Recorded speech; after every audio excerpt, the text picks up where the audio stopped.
हाँ जी प्यारे बच्चों, आज जो हम अपना शुरू कर रहे हैं हमारी क्लास 11th का, ठीक है, हमारा chapter 13th, limits and derivatives. Limits and derivatives बड़ा ही इम्पोर्टेंट चैप्टर है आपका ये, ठीक है। कि दोनों के दोनों हमारे कैलकुलस के पार्ट कहलाते हैं, ठीक है। कैलकुलस का एक पार्ट है ये। और कैलकुलस क्या चीज़ है, किसको हम कैलकुलस कहते हैं? मैथमेटिक्स की एक ब्रांच है कैलकुलस, ठीक है। Calculus is the branch of the mathematics which mainly deals with the study of the, ठीक है, विच मेनली डील्स किस चीज़ के साथ में? With the study of change in the value, ठीक है, किसकी? ऑफ ए फंक्शन, ठीक है, एक फंक्शन की, as the points in the domain change, ठीक है। जैसे ही डोमेन के अंदर कोई पॉइंट्स चेंज होता है तो फंक्शंस के अंदर क्या चेंज हुआ उसकी स्टडी करने को हम कैलकुलस कहते हैं, ठीक है। जनरल में जो कैलकुलस है, एक आपका यूं भी कह सकते हैं हम कैलकुलस के बारे में, with the calculus as a key mathematics can be successfully applied to the explanation of the course of nature, ठीक है। ये एक बड़े ही तगड़े मैथमेटिशियन हुए हैं, वाइट हेड, उन्होंने इसके बारे में कहा है, ठीक है। जनरल मतलब हम आम भाषा के अंदर जो कैलकुलस है, उन्होंने कहा है with the calculus as a key, एक चाबी की तरह है जहाँ mathematics can be successfully applied, बिल्कुल सक्सेसफुली अप्लाइड हो पाता है, ठीक है। किस चीज़ के अंदर? टू द एक्सप्लेनेशन करने के अंदर, एक्सप्लेन करने के अंदर, किसको?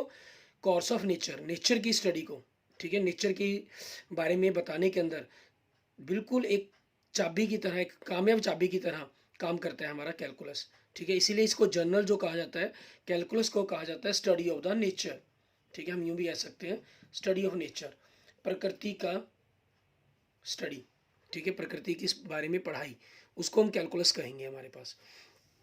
क्योंकि कैलकुलस बताता है जो हमारे पास, ठीक है, ये बताता है कि दुनिया के अंदर जो इतनी हमारी ये नेचर है, ठीक है, जितनी हमारी प्रकृति है, पेड़ पौधे हैं, सब एक रूल, एक नियम को फॉलो करते हैं, ठीक है।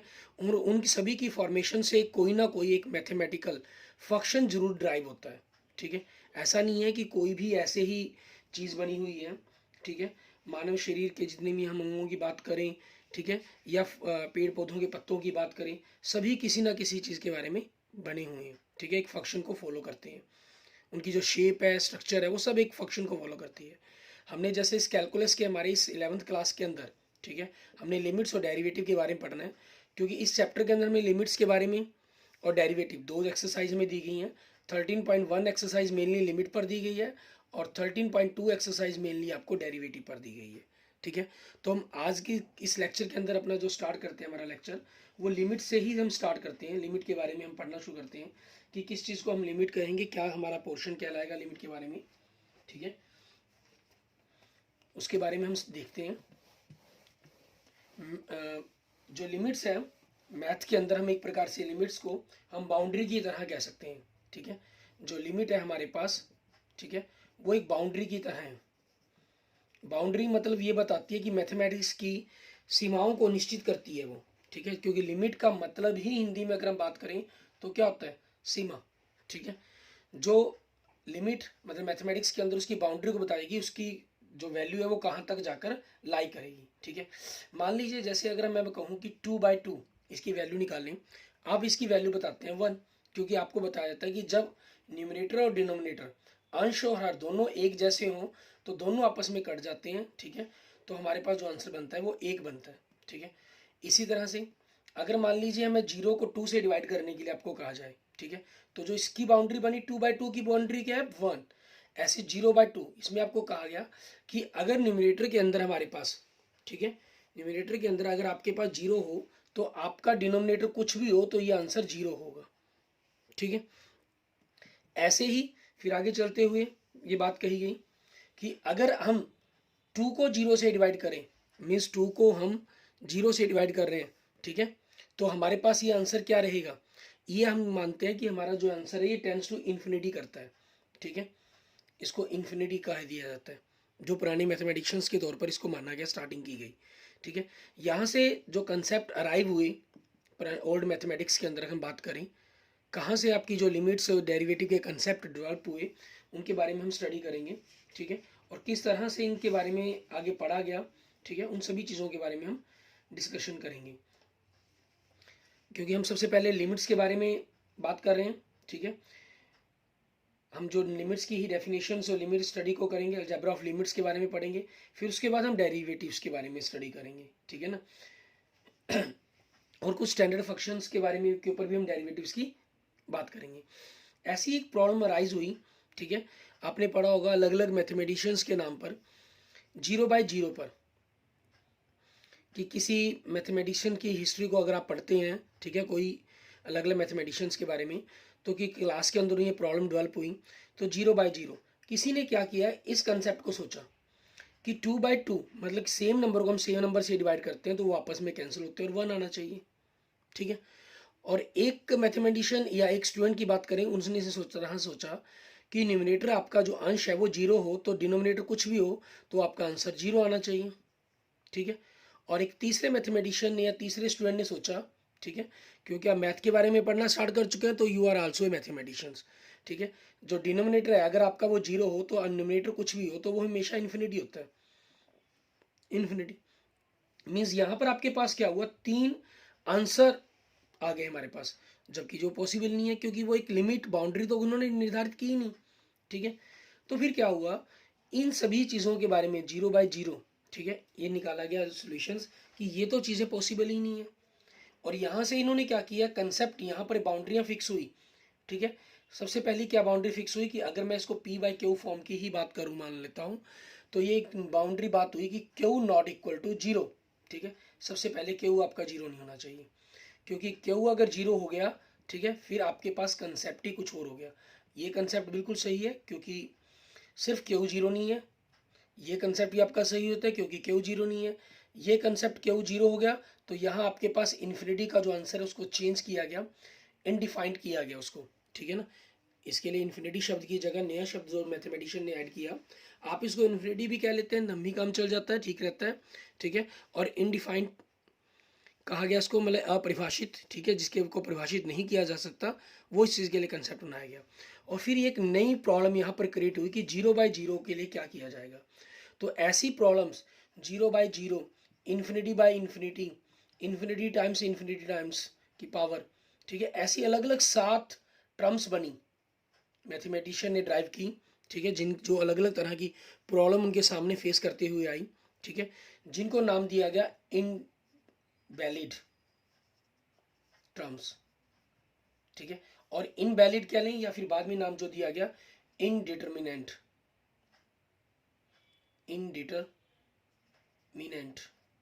टर्म्स। ठीक है, और ये इनडिटरमिनेंट टर्म्स के बारे में जो हम पढ़ेंगे, मेनली इसके जो 7 टर्म है, सातों की सातों टर्म्स के बारे में बेसिकली आप पढ़ेंगे। ठीक है, वो हम BSc या BA के फर्स्ट ईयर मैथ के अंदर, ठीक है, फर्स्ट ईयर के मैथ के अंदर, या कई यूनिवर्सिटी इसको सेकेंड ईयर के सिलेबस के अंदर पढ़ाती हैं, कुछ फर्स्ट ईयर के अंदर, कुछ सेकेंड ईयर के सिलेबस के अंदर पढ़ाती हैं। ठीक है, वहाँ हम इसके बारे में पढ़ेंगे। इसको सॉल्व करने का जो प्रोसेस रहेगा हमारा, एल हॉस्पिटल रूल। ठीक है, एल हॉस्पिटल रूल के तहत इसको पढ़ेंगे। एल हॉस्पिटल रूल क्या है, लिमिट और डेरिवेटिव दोनों का मिक्सचर है, डेरिवेटिव करने का मेथड, डेरिवेटिव करते हैं, लिमिट उस पर अप्लाई होती है। ठीक है, ऐसी जिन पर लिमिट ये 0/0 फॉर्म बनती है जिन फंक्शंस की, उनको सॉल्व करने की एक टेक्निक देता है आपको L hospital rule, with the help of the limit and the derivative. ठीक है, अलग से यहाँ पर और कुछ नहीं है।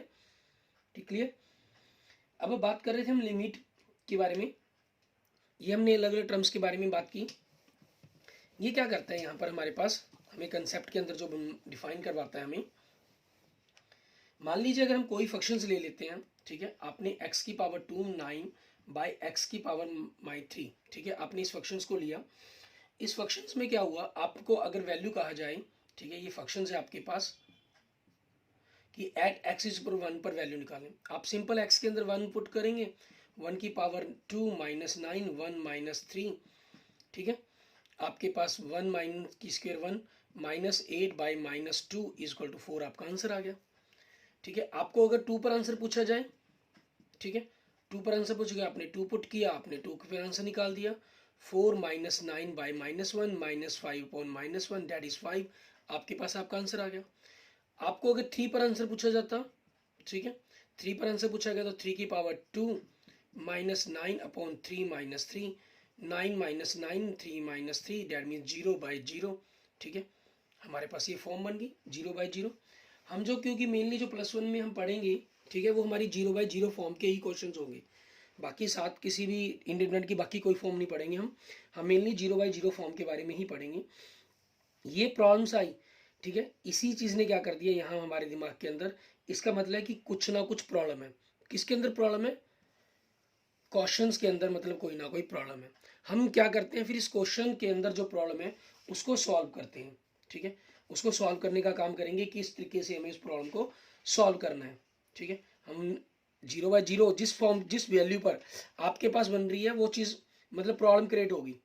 अब उस प्रॉब्लम को सॉल्व करना है हमें। अब आपका ये कहता है कि 0 बाई 0, ठीक है, तो कोई आंसर ही नहीं दे रहा। लेकिन ये लिमिट का जो कंसेप्ट यहाँ पर आया वो यहीं से आया। लिमिट हम जो अलग अलग पढ़ेंगे, इसको लिखा के ढंग से आता है LIM। कुछ बुक्स में आपको LIM ऐसे मिलेगा लिखा हुआ, x टेंस टू 3, क्योंकि मैं 3 पर बात कर रहा हूँ। और कहीं मिलेगा आपको किसी बुक्स के अंदर limit x tends to 3 LT लिखा मिलेगा। आप इस ढंग से लिखें या इस ढंग से लिखें, दोनों में कोई प्रॉब्लम नहीं है, ठीक है। आपकी जो बुक है +1 की NCERT की, उसमें LIM से लिखा हो गया और मुझे आदत LT से लिखने की है, ठीक है, तो मैं इस ढंग से लिखूंगा।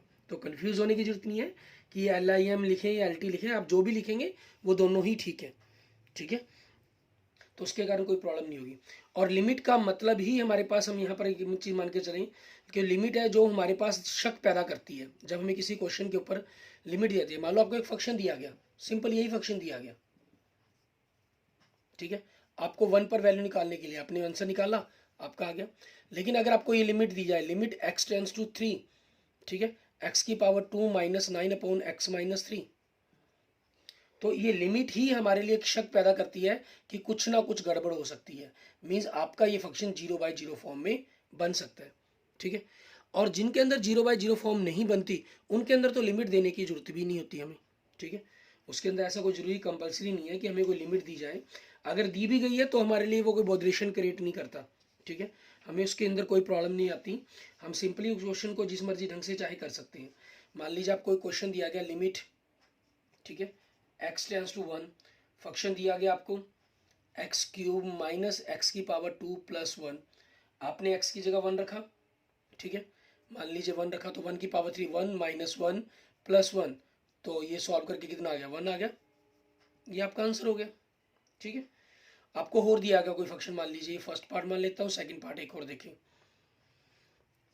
आपको दिया गया limit x tends to 3, function दिया गया x इंटू एक्स प्लस 1, ठीक है, आपने 3 पुट किया, 3 प्लस 1, तो 3 इंटू 4 डैट इज 12, ये आपका आंसर आ गया। यहाँ आपको लिमिट नहीं भी दी गई होती तब भी कोई प्रॉब्लम नहीं थी, आपका क्वेश्चन बड़ी इजीली सॉल्व हो जाना था, ठीक है। इसमें लिमिट नहीं भी होगी तब भी कोई प्रॉब्लम नहीं है, क्योंकि 0 बाई 0 फॉर्म तो बनती ही नहीं है, हमारा सिंपल आंसर बन रहा है।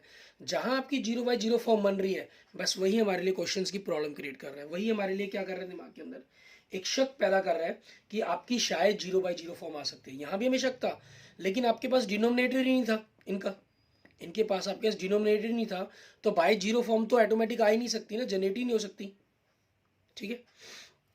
तो ऐसे फंक्शन में तो होगा ही नहीं। ऐसा होगा भी किसमें, जहां आपके पास PYQ फॉर्म मिलेगी, ठीक है, एक रैशनल एक पॉलिनोमियल फॉर्म मिलेगी जहां आपको, ठीक है, हम यूं कहें वही हमारे लिए प्रॉब्लम क्रिएट करेगा, अदरवाइज कोई प्रॉब्लम ही नहीं होगी PYQ फॉर्म के अंदर। क्लियर? तो ऐसे क्वेश्चंस के अंदर हमें करना क्या है, इनको हम किस तरीके से सॉल्व करेंगे, ठीक है, वो चीज़ देखनी है हमें। अच्छा, ये हमारे पास इसका बोलने का तरीका क्या रहता है, limit x tends to 3 means x आपका 3 को टेंस करता है। अब इस चीज़ के लिए देखें, जैसे हमने बात की कि 3 पर आपके पास 0/0 फॉर्म बन रही है, हम इस फंक्शन पर थोड़ा सा आगे और चलते हैं, ठीक है, बात करते हैं, देखते हैं कि क्या रहता है हमारे पास, क्या कहना चाह रहा है आपका ये। यहाँ पर देखिए, हम मान लीजिए अगर मैं एक टेबल बनाता हूँ, टेबल पर बात करता हूँ, ठीक है, इस फंक्शंस के हम कुछ वैल्यूज लेते हैं, ठीक है, आप 3 की जगह इससे छोटी वैल्यू 2.9, 2.99, 2.999 ले लें, ठीक है। आप 2.9 इसके अंदर पुट करेंगे इस फंक्शंस के अंदर, तो आपके पास जो आंसर आएगा वो 5.9 आएगा, ठीक है। आप इसके अंदर कोई और वैल्यू पुट करेंगे, मान लीजिए, ठीक है, आपने 2.99 पुट किया, आपने देखा ये 1 पुट करने पर आपके पास 4 आ रहा था और 2 पुट करने पर आपके पास 5 आ रहा था, ठीक है, ये तो आप ऑलरेडी कर ही चुके हैं। 2.99 पुट करेंगे तो आपके पास आंसर 5.99 आएगा, 2.99 पुट करने पर 5.999 आएगा, ठीक है। 3 पर हमें पता नहीं। ऐसे ही अगर आप 3.1 पुट करते हैं, इसके अंदर सॉल्व करें, इस क्वेश्चन को पुट करके देख सकते हैं, तो 6.1 वैल्यू बनेगी आपकी। 3.01 पुट करने पर 6.01 वैल्यू बनेगी आपकी। 3.00001 पुट करने पर 6.0001 वैल्यू पुट बनेगी आपकी, ठीक है। आप देख रहे हैं इसके अंदर जैसे जैसे वैल्यू हम इस तरफ से, ठीक है, लेफ्ट टू राइट चल रहे हैं, हमारे पास हम 3 के नियर अबाउट जा रहे हैं, हमारी जो वैल्यू है यहाँ से आंसर अगर आप देखें तो वो किसके नियर अबाउट जा रहा है, एनालाइज करें थोड़ा सा। ऐसे ही हम जब राइट टू लेफ्ट की तरफ, ठीक है, जाते हुए 3.1 से मीन्स 3 के हम नज़दीक जा रहे हैं, तो हमारा जो आंसर है वो कितने नज़दीक जा रहा है, ठीक है, आपने एनालाइज किया होगा आंसर किसके नज़दीक जा रहा है, 6 के। तो इट मीन्स 3 पुट करने पर आपका आंसर क्या आना चाहिए, 6 आना चाहिए। लेकिन हमने जब इसको पुट किया तो हमारा आंसर क्या बना, 0/0 फॉर्म, ठीक है, जो क्या है हमारी एक इनडिटरमिनेंट फॉर्म है, ठीक है, जिसके आंसर के बारे में हम कुछ कह ही नहीं सकते, ठीक है। इसका मतलब आपके फंक्शंस के अंदर ही कुछ ना कुछ गड़बड़ है। अब हमें क्या करना होगा, हम इस फंक्शन को ही सेट करेंगे, हमारा काम है इस फंक्शन को सेट करना, ठीक है, इस फंक्शन के अंदर कुछ चेंजिंग लेकर आना हमें, ठीक है। अब उस फंक्शंस को चेंजिंग लाने के लिए हमें करना क्या होगा वो देखते हैं हम, क्या कौन कौन से तरीके हैं हमारे पास इस फंक्शन को चेंजिंग लाने के लिए, ठीक है। सबसे पहला हमारा मेथड है, जैसे मान लीजिए आपको ये फंक्शन दिया गया x⁻² - 9 अपॉन x-3, ठीक है, और लिमिट x टेंड्स टू 3, ये आपको दिया गया, ठीक है। अब ऐसे फंक्शंस को आपके करने के लिए दो मेथड हैं, एक है हमारे पास, ठीक है, हम एक ही मेथड में मान के चले इसको, पहला नंबर तो सिंप्लीफिकेशन मेथड, ठीक है। सिंप्लीफिकेशन के अंदर आपके पास दो मेथड बन जाते हैं, एक तो फैक्टराइजेशन करना, ठीक है, फैक्टराइजेशन ऐसे नहीं झट से लिख लें, और दूसरा हमारे पास है सब्स्टिट्यूट करना, ठीक है, सब्स्टिट्यूट करना। अब इन चीज़ों के अंदर हमें करना क्या है, सब वैल्यू सब्स्टिट्यूट करते हुए, ठीक है, या आपके पास फैक्टर बनाते हुए हमें क्या करना होगा, किस प्रकार से इस वैल्यूज को रखना होगा, उसके बारे में हम बात करेंगे इनके अंदर। अब जैसे आप यहाँ पर क्वेश्चंस को करें, लिमिट x टेंड्स टू 3, हम इसके फैक्टर बना लेते हैं, x-3, x+3, a² - b² खुल गया, a-b, x-3 x-3 कैंसिल हो गया, limit x tends to 3, function हमारे पास x+3, आप x की जगह डिनोमिनेटर खत्म हो गया, x की जगह 3 पुट कर दिया, 3 + 3 6 आंसर, ठीक है, आपके पास आपका आंसर आ गया, हमने फंक्शन सही किया और हमारे पास हमारे क्वेश्चन का आंसर अराइज हो गया, ठीक है। दूसरा आपके पास फैक्टराइजेशन मेथड हो गया, ये दूसरा आपके पास सब्स्टिट्यूशन मेथड इसी सिंप्लीफिकेशन प्रोसेस के अंदर, ठीक है, वो। और मेनली इसका सेकंड मेथड हमारे पास क्या है, आइडेंटिटी यूज करते हैं हम, आइडेंटिटी मेथड, ठीक है। ये क्या चीज़ है, कुछ ट्रिग्नोमेट्री आइडेंटिटी मिलेंगी आपको, उनका डायरेक्ट यूज करना सीखेंगे, वो हम आगे जैसे जैसे क्वेश्चंस करेंगे, ठीक है, मैं आपको फार्मूलों के बारे में बताता चला जाऊंगा और वहाँ पर एक्सप्लेन भी कर दिया जाएगा। अभी फिलहाल हम इनकी बात करते हैं। सब्स्टिट्यूट मेथड में हम क्या करते हैं, इसके सिंपल पार्ट के अंदर 1a अब 1b के अंदर देखें क्या चीज़ है, हम पुट करते हैं, put x is equal to हमारे पास, ठीक है, आपको 3 दिया गया, 3 प्लस एच या 3 माइनस एच, जैसी भी आप चाहें, ठीक है। इसको आगे हम 2 पार्ट्स के अंदर भी पढ़ना सीखेंगे, लेकिन फिलहाल हम 3 प्लस एच के बारे में ही बात करते हैं, या 3 प्लस ए लिख लें, कुछ भी आप कह सकते हैं। और देखिए क्योंकि x टेंस टू 3 है, मीन्स x की वैल्यू 3 के नज़दीक है, 3 को टेंस करती है, तो h आपका टेंस किसको करना चाहिए, ऑब्वियसली 0 को, क्योंकि 3 प्लस 0 वही 3 रहेगा आपका तभी, ठीक है, क्योंकि x टेंस टू 3 है।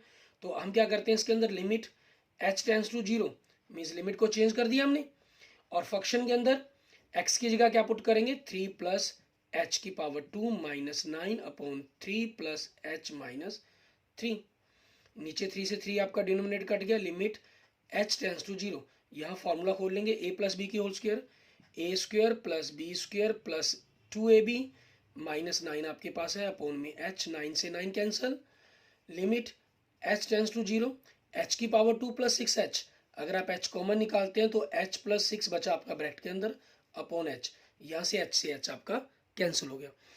वैसे आपका जो h है, क्योंकि ये 0 को टेंस कर रहा है सिर्फ, ठीक है, एग्जैक्ट 0 नहीं है, यहाँ ख्याल रखें वैल्यूज़ का, h आपका एग्जैक्ट 0 नहीं है, 0 को टेंड कर रहा है, ठीक है, टेंस कर रहा है, इसी कारण ये कैंसिल हो गई। अगर ये एग्जैक्ट 0 होता तभी आपका ये कभी कैंसिल नहीं हो सकता, ठीक है, हमें इस बात का खास ख्याल रखना है। तो limit h tends to 0, h plus 6, और वैल्यू पुट करते हुए निकालते हुए हम, क्योंकि एग्जैक्ट ही पुट करते हैं, पॉइंटों में नहीं जा सकते, ठीक है, कि कौन सी वैल्यू 0 के नज़दीक वाली भरें हम, ठीक है।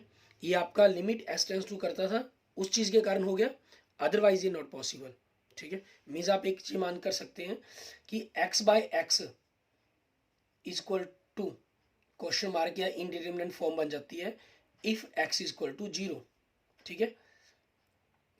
आपका x by x is equal to 1 हो जाता है यदि लिमिट x टेंस टू 0 हो, ठीक है। अगर लिमिट x टेंस टू 0 है तब आपका ये 1 आ सकता है, अगर लिमिट आपके पास x इक्वल 0 दिया गया आपको गिवन, देन आपके पास ये इनडिटरमिनेट फॉर्म बन जाती है। और वैल्यू पुट करते हुए हमने, क्योंकि एग्जैक्ट ही पुट करना होता है, हम 0 के नज़दीक या 3 के नज़दीक 2.9 2.99 कौन सी वैल्यू पुट करें, जैसे हमने 6 वैल्यू पुट करके देखी, उन्होंने हमें बता दिया, ठीक है। हमने क्या किया, 2.9 से लेकर 3.1 तक अप्रोक्सीमेट 6 वैल्यू पुट की हमने, ठीक है। दोनों तरफ से चेक किया कि किसके नज़दीक आंसर जा रहा है हमारे पास, ठीक है। ये सिंपल फंक्शन था, हम वैल्यू को चेक कर पाए, स्क्वायर तक था। अगर यही पावर 4-5 के अंदर होती, हमारे लिए वैल्यू पुट करके चेक करना बड़ा ही इम्पॉसिबल केस है, ठीक है, तब हमारे लिए हम इन चीज़ों को नहीं कर सकते केस को सॉल्व, ठीक है। फिर हमें क्या करना होगा, इसी चीज़ की ऐसी बड़ी ही प्रॉब्लम को सॉल्व करने के लिए फिर हम क्या करते हैं, हमारे लिमिट के कंसेप्ट का ही हम यूज़ करते हैं। क्लियर। उसके बाद देखेंगे हमारे पास ऐसे ही लिमिट्स के अंदर कुछ अलजेब्रा आइडेंटिटीज इसकी, ठीक है, क्या कहती हैं इसकी अलजेब्रा आइडेंटिटीज, उसके बारे में बात करते हैं, ठीक है।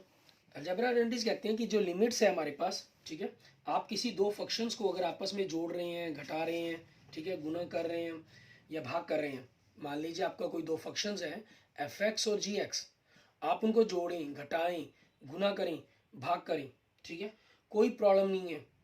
आपके पास लिमिट अगर मान लीजिए इकट्ठी बाहर दी गई है, ठीक है, कुछ भी x टेंस टू a, तो आप इन दोनों के ऊपर limit x tends to a function और limit x tends to a gx function जोड़, घटा, गुना, भाग कुछ भी कर सकती हैं, ठीक है, कोई प्रॉब्लम नहीं है। बस जब भाग कर रहे हैं तो आपको ये ध्यान रखना है gx is not equal to 0, ये आपका 0 नहीं होना चाहिए, ठीक है, ये कंसेप्ट आपको यहाँ से ध्यान रखना है। अच्छा, अगर बाई चांस कोई यहाँ पर किसी फंक्शंस के साथ आपके पास कोई कांस्टेंट मल्टीप्लाई है, मान लीजिए लैम्डा मल्टीप्लाई है फंक्शन के साथ, तो आप इस लैम्डा को बाहर निकाल सकते हैं बिना लिमिट के, ठीक है, क्योंकि ये कांस्टेंट है आपके पास, ठीक है, और आप अपने फंक्शंस को आगे इंडिविजुअली आसानी से सॉल्व कर सकते हैं, ठीक है। और ऐसे ही हमारे पास आगे देखेंगे क्वेश्चंस को, हम इसके बारे में और जानते हैं। फर्स्ट एग्जांपल अगर हम देखें हमारे पास एग्जांपल नंबर 1, इसके पहले दो पार्ट तो हमने कर लिए हैं, अभी आपको जनरल एक्सप्लेन करते हुए मैंने समझाए, ठीक है। इसका थर्ड पार्ट देखें, limit x tends to 1 function 1 plus x की पावर x प्लस एक्स की पावर 2 प्लस एक्स की पावर 3 अप टू एक्स की पावर 10 दिया गया है। तो आपने क्या किया, एक्स की जगह 1 पुट किया, ठीक है। तो 1 + 1 + 1 की पावर 2 प्लस ये 1 की पावर एक्स की पावर 1 है, ठीक है, आप यूँ मान सकते हैं 1 की पावर 3 अप टू 1 की पावर 10। तो 1 की पावर 1 से लेकर 1 की पावर 10 तक 10 टर्म तो ये होगी आपकी, एक टर्म ये होगी 11, ठीक है। या यूँ मान के चलें 0 से आपकी टर्म स्टार्ट हुई, मीन्स यहाँ x की पावर 0 था आपके पास, यूँ मान सकते हैं, ठीक है। तो 1 की पावर 0 फिर भी 1 रहना, क्योंकि किसी की पावर 0 हो वो हमेशा 1 ही रहता है। तो आपके 0 से 10 11 टर्म्स होगी, तो 1 × 11 दैट मीन्स द 11। ये आपके पास आपके क्वेश्चन का आंसर बन जाएगा। क्लियर। उसके बाद देखते हैं हमारे पास हमारे नेक्स्ट क्वेश्चंस ऐसे ही कुछ और।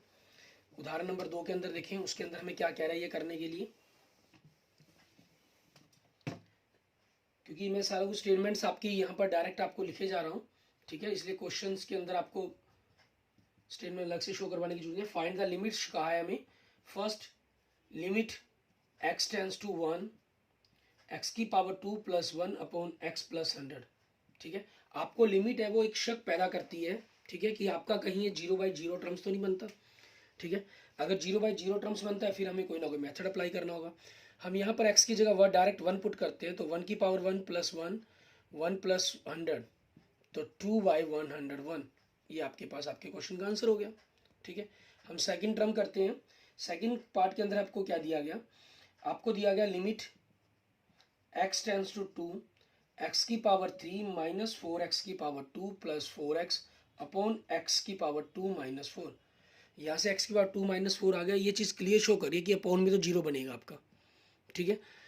फिर भी आप 0 पर चेक करना चाहें, ठीक है, तो लिख सकते हैं। नहीं अगर करना चाहेंगे तो आप सीधा भी, आपको क्लियर हो गया यहाँ से, ठीक है। तो आप बिना कैलकुलेट किए भी डायरेक्ट भी लिख सकते हैं, ठीक है। आप यूँ लिख सकते हैं, एवेल्युएटिंग द फंक्शन, ठीक है, at 2 it is of the form 0/0, ठीक है। इसमें ये नहीं था, आप अगर चाहें तो ये लिख सकते हैं, valued the function at x = 1 it is not the of the form 0/0। नहीं लिखा तब भी कोई प्रॉब्लम नहीं है, दोनों ही चीज़ें वैलिड हैं इसके अंदर। लेकिन यहाँ आप या तो कर दिखाएं 0/0 फॉर्म में, या अकेला ये लिखने से काम चल जाएगा कि हमने चेक कर लिया, वो आपने मेंटली तौर पर चेक किया, पेपर पर चेक किया, वो कोई प्रॉब्लम नहीं है। अब इसके अंदर क्या करेंगे, हम कोई ना कोई मेथड लगाना होगा हमें। कौन सा, सिंप्लीफिकेशन मेथड की एक हमारी फॉर्म फैक्टराइजेशन, दूसरी हमारे पास लिमिट सब्स्टिट्यूट करना। सब्स्टिट्यूट हम हमेशा वहाँ मोस्टली यूज़ करने की कोशिश करेंगे जहाँ हमें फैक्टर बनाने मुश्किल हो जाएंगे, ठीक है। जहाँ तक आपके पास फैक्टर बनाने ईजी है, हम क्वेश्चन को सॉल्व करने की कोशिश करेंगे। ऊपर से x कॉमन निकाला, तो x की पावर 2 - 4x + 4 अपॉन में नीचे a - b a + b, ठीक है। आपके पास ये फार्मूला बन गया। आगे देखेंगे, limit x tends to 2 x, इसके फैक्टर बनाए आप, a² - 2ab + b², तो x - 2 × x - 2 अपॉन में x - 2 × x + 2, x - 2 x - 2 cut गया। अब x की जगह 2 पुट कर देंगे, 2 2 - 2 अपॉन 2 + 2, तो आपके पास क्या आ गया, 0/4 आ गया, ठीक है, क्योंकि 2 - 2 0, 0 को 2 से गुना किया 0, तो 0/4 क्या आ गया, 0। ये आपका आंसर बन गया, ठीक है। ये रहा हमारे पास क्लियर आंसर। क्लियर। इसके बाद देखते हैं हमारे पास हमारा नेक्स्ट थर्ड पार्ट, उसके अंदर हमें क्या कह रहे हैं, आपके पास वही सेम चीज़, लिमिट x टेंस टू 2, ठीक है, x की पावर 2 - 4 अपॉन x³ - 4x की पावर 2 + 4x, ठीक है, ये बनेगा हमारे पास।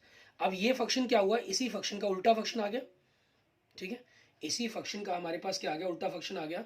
मीन्स आपके पास जब सॉल्व करेंगे तो 0/4 की जगह क्या बन जाएगा, 4/0 बन जाएगा। अब बाय 0, ठीक है, तो हम क्या लिखेंगे, नॉट डिफाइंड, ठीक है, आपकी कोई वैल्यूज नहीं बनती यहाँ पर, ठीक है, तो इसको क्या लिख दिया जाएगा, नॉट डिफाइंड। क्लियर, ठीक है, इसको हम लिख देंगे नॉट डिफाइंड। नॉट डिफाइंड कह दें, ठीक है, या आप इन्फिनिटी नहीं कहेंगे अब, क्योंकि पहले आप इन्फिनिटी के कंसेप्ट को जानते नहीं थे, ठीक है, सिर्फ आपने इन्फिनिटी का कंसेप्ट ही सीखा था सॉरी 10th क्लास के अंदर, उससे पहले आप इन्फिनिटी के बारे में भी नहीं जानते थे, ठीक है। तो आप नॉट डिफाइंड कहेंगे, ठीक है, अपरिभाषित, यही चीज़ हमें कहनी पड़ेगी, इसकी कोई परिभाषा नहीं, नो डेफिनेशन, या यूँ कह सकते हैं। क्लियर। उसके बाद देखते हैं हमारे पास हमारा नेक्स्ट पार्ट दूसरे ही क्वेश्चन का, उसमें हमें क्या करना होगा। फोर्थ पार्ट के अंदर। फोर्थ पार्ट के अंदर आपको क्या कह रहा है, एक फंक्शन, इसी ढंग से हमें एक फंक्शन दिया हुआ है, लिमिट x टेंड्स टू 2 पर ही दे रहा है ये फोर्थ पार्ट के सेकंड क्वेश्चन के। Limit x tends to 2 function x cube minus 2x की power 2 upon x square minus 5x plus 6। ठीक है, वही चीज हमारे पास evaluating, ठीक है, the function at x is equal to 2 we get, ठीक है, इट ऑफ द फॉर्म 0/0। ठीक है, हमें ये आपके 0/0 फॉर्म के अंदर फाइंड आउट हो रहा है मिलने पर, आप देख रहे हैं इनको। ठीक है, क्योंकि 2 पुट करने पर आपको यहाँ से क्लियर है, ऊपर 0 बनेगा और नीचे भी आपके पास फैक्टराइज में 0 बनेगा। तो हमें एक मेथड अप्लाई करना होगा। ठीक है, हैंस हमारे पास लिमिट x टेंड्स टू 2, ऊपर से x कॉमन निकाला, x की पावर 2 कॉमन निकाला तो x माइनस 2 हो गया, और नीचे फैक्टर बना दिया हमने x माइनस 2 x माइनस 3। ठीक है, x माइनस 2 से x minus 2 cancel, value put कर देंगे 2 की पावर 2 अपॉन 2 माइनस 3, तो क्या आ गया हमारे पास 4 upon minus 1 that is a -4। ठीक है, ये हमारे पास हमारे क्वेश्चन का आंसर बन जाएगा। क्लियर। इसी तरीके से देखते हैं हमारे पास हमारा नेक्स्ट पार्ट, इसके 5वें पार्ट के अंदर हमें क्या कह रहा है ये, उसके बारे में जानते हैं। 5वें पार्ट में कह रहा है लिमिट x टेंड्स टू, ठीक है, लिमिट x टेंड्स टू आपके पास दे रहा है ये, हमें 2 पर ही बात कर रहा है, नहीं सॉरी 1 पर बात कर रहा है ये। ठीक है, और फंक्शन दे रहा है हमें x माइनस 2 अपॉन एक्स की power 2 minus x minus 1 upon x की पावर 3 माइनस 3 एक्स की पावर 2 प्लस 2x, ये चीज। अब इसमें क्या चीज है हमारे पास, यहाँ से 1 पुट करने पर आपका 1 माइनस 1 0 बनेगा, और यहाँ भी x बन रहा है आपका -3 2 प्लस 1 0 बनेगा, तो अपॉन में 0 फॉर्म बन रही है हमारी। ठीक है, ऊपर आपके पास यहाँ डायरेक्ट 0 नहीं बन रहा है, यहाँ डायरेक्ट 0 नहीं बन रहा, लेकिन 1 आपके पास जो फॉर्म आ रही है यहाँ पर, ऊपर कोई वैल्यू होगी न्यूमरेटर की रोट पर, और डिनोमिनेटर आपका 0 बन रहा है। ठीक है, 1/0 बन रहा है, तो आपके पास एक नॉट डिफाइंड फॉर्म बन गई। तो हो सकता है कि शायद इनको सिंप्लीफाई करने पर आपके पास कोई आंसर या कोई क्वेश्चन हमारी बनती हो, तो हम क्या करेंगे, इनको फैक्टराइजेशन करते हुए, ठीक है, इनका एलसीएम लेकर इकट्ठा करते हैं, ताकि शायद कुछ कट जाते हुए। ठीक है, आप इनके सबसे पहले फैक्टर बना लें दोनों के अलग अलग, ताकि एलसीएम लेने में हमें आसानी हो। ठीक है, वो हमारे लिए ज़्यादा इजी रहेगा, क्योंकि इस तरीके से लेंगे तो हमारे लिए देखने के अंदर ही हमारे लिए क्वेश्चन हमारा मुश्किल हो जाएगा। x कॉमन निकाला तो x माइनस 1 अपॉन, यहाँ से भी आपके पास x कॉमन निकला। ठीक है, देखो एक x तो हमारे पास ये बचत हो जाएगी, दूसरा बचा क्या, x की power 2 minus 3x plus 2, x की पावर 2 माइनस 3x प्लस 2। ठीक है, ये हमारे पास बचा। अब इसी क्वेश्चंस को आगे देखते हैं हमारे पास कि क्या करना होगा हमें इसके अंदर। आप देखेंगे लिमिट x टेंड्स टू 1, ठीक है, x minus 2 upon x minus 1 minus 1 upon x की पावर 2 माइनस 3x प्लस 2, इसके फैक्टर बनाए आप x माइनस 2 और x माइनस 1, ये इसके फैक्टर बन गए। इन दोनों को इकट्ठा करना है हमें। ठीक है, इकट्ठा करने के लिए लिमिट तो आपके पास बाहर है, वो रहेगी ही, उसमें कोई चेंजिंग नहीं आएंगी। लिमिट x टेंड्स टू 1, और इन दोनों का एलसीएम लेंगे तो x माइनस 1 इसने आना था, x माइनस 1 यहाँ एक्स्ट्रा क्या है आपके पास x माइनस 2, तो दोनों का एलसीएम लिया, इस एलसीएम को हमने इससे डिवाइड किया, हमारे पास बचा क्या x माइनस 2 को x माइनस 2 से मल्टीप्लाई करेंगे तो वैल्यू मल्टीप्लाई करके हमने लिख देते हैं इनकी डायरेक्ट। ठीक है, इस वैल्यूज को हमने इससे डिवाइड किया, 1 बचा, 1 को 1 से मल्टीप्लाई करके 1 आ गया। अब लिमिट x टेंड्स टू 1 हमारे पास, ठीक है हमारा, तो आपके पास x की पावर 2 माइनस 4x प्लस 3 बचा, और नीचे फैक्टर क्या है x minus 1 upon x minus 2। Limit x tends to 1, इसके फैक्टर बनाए आप x माइनस 1 और x माइनस 3, ये बनेंगे आपके पास।